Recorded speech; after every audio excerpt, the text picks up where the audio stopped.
Hey there, church. Every day for lunch, I have the same thing, chicken and rice. My lunch routine at work looks the same every day.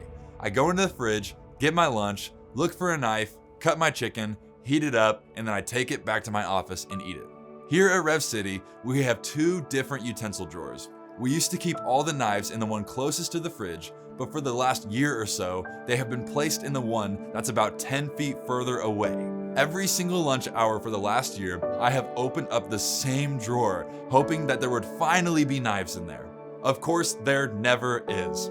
I did the same thing the other day, and the Lord spoke very clearly to me, and He said, "Why do you keep searching in the wrong place?" Although God spoke this to me over something as simple as a knife, it was a question that needed to be asked spiritually.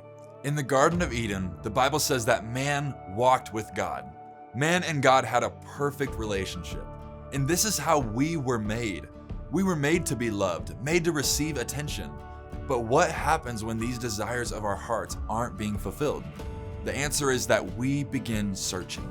Might I add that we search so often in the wrong places trying to fulfill the desires that God has placed within our hearts. When we don't feel loved, we turn to social media, bad relationships, and affirmation from anyone but God.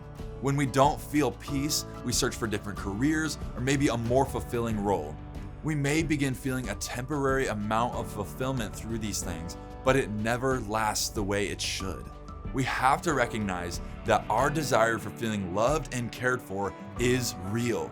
But the question that you have to be willing to ask yourself is, are you searching in the wrong place? Only God can fulfill these desires. Only God can satisfy. And only God is the spring of life that will never run dry.